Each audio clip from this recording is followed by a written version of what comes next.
Gago temblor, lumaki sa hirap. Buhay ay simple lang noon. Sa maalboal, ako nang huminga. Enero 18, taong 95 nagsimula. Walang yaman, walang luho sa paligid, pero puno ng pangarap ang puso't isip. Kahit kapos, hindi sumuko sa laban. Araw-araw kumakapit sa pag-asa at dasal. Ito ang kwento ng isang taong lumaban sa hirap ng buhay, hindi kailanman umatras.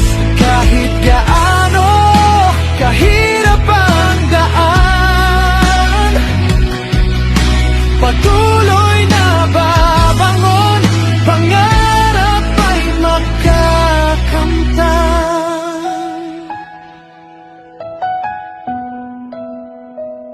Sa bawat pawis, bawat pagod at luha, doon nabuo ang lakas at tiwala.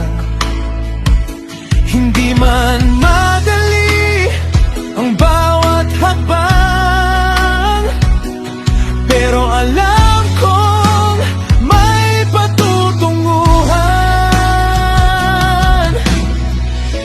Hindi man perpekto ang aking nakaraan, ginawa kong inspirasyon ang kahirapan.